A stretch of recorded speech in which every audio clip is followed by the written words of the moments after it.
King Solomon, however, loved many foreign women besides Pharaoh's daughter: Moabites, Ammonites, Edomites, Sidonians, and Hittites.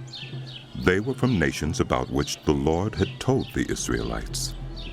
You must not intermarry with them, because they will surely turn your hearts after their gods. Nevertheless, Solomon held fast to them in love. He had 700 wives of royal birth and 300 concubines, and his wives led him astray. As Solomon grew old, his wives turned his heart after other gods, and his heart was not fully devoted to the Lord his God, as the heart of David his father had been. He followed Ashtoreth, the goddess of the Sidonians, and Molech, the detestable god of the Ammonites. So Solomon did evil in the eyes of the Lord. He did not follow the Lord completely, as David his father had done. On a hill east of Jerusalem, Solomon built a high place for Chemosh, the detestable god of Moab, and for Molech, the detestable god of the Ammonites. He did the same for all his foreign wives, who burned incense and offered sacrifices to their gods. The Lord became angry with Solomon because his heart had turned away from the Lord, the God of Israel, who had appeared to him twice. Although he had forbidden Solomon to follow other gods, Solomon did not keep the Lord's command. So the Lord said to Solomon, Since this is your attitude, and you have not kept my covenant and my decrees, which I commanded you, I will most certainly tear the kingdom away from you and give it to one of your subordinates. Nevertheless, for the sake of David your father, I will not do it during your lifetime.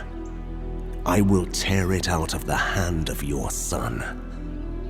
Yet I will not tear the whole kingdom from him, but will give him one tribe for the sake of David my servant, and for the sake of Jerusalem, which I have chosen. Then the Lord raised up against Solomon an adversary, Hadad the Edomite, from the royal line of Edom. Earlier, when David was fighting with Edom, Joab, the commander of the army, who had gone up to bury the dead, had struck down all the men in Edom.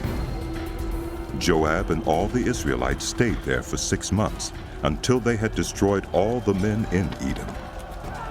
But Hadad, still only a boy, fled to Egypt with some Edomite officials who had served his father. They set out from Midian and went to Paran. Then, taking people from Paran with them, they went to Egypt, to Pharaoh, king of Egypt, who gave Hadad a house and land and provided him with food. Pharaoh was so pleased with Hadad that he gave him a sister of his own wife, Queen Taphanes, in marriage. The sister of Taphanes bore him a son named Genubith, whom Taphanes brought up in the royal palace. There Genubith lived with Pharaoh's own children. While he was in Egypt, Hadad heard that David rested with his ancestors, and that Joab, the commander of the army, was also dead. Then Hadad said to Pharaoh, Let me go, that I may return to my own country. What have you lacked here that you want to go back to your own country? Pharaoh asked. Nothing. Hadad replied, But do let me go. And God raised up against Solomon another adversary, Rezon, son of Eliada, who had fled from his master, Hadadezer, king of Zobah.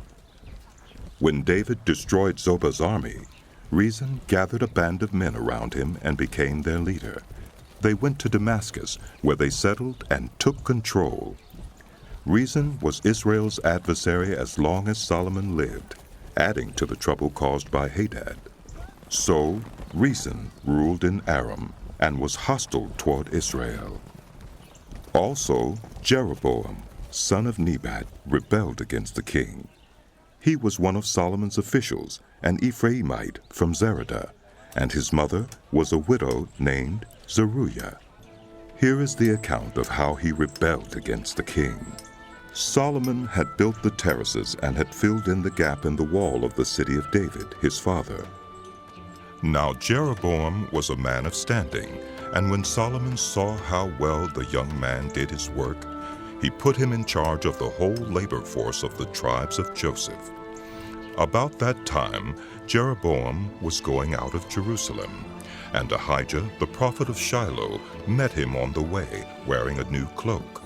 The two of them were alone out in the country, and Ahijah took hold of the new cloak he was wearing and tore it into 12 pieces. Then he said to Jeroboam, "Take 10 pieces for yourself, for this is what the Lord, the God of Israel, says. See, I am going to tear the kingdom out of Solomon's hand and give you 10 tribes. But for the sake of my servant David and the city of Jerusalem, which I have chosen out of all the tribes of Israel, he will have 1 tribe.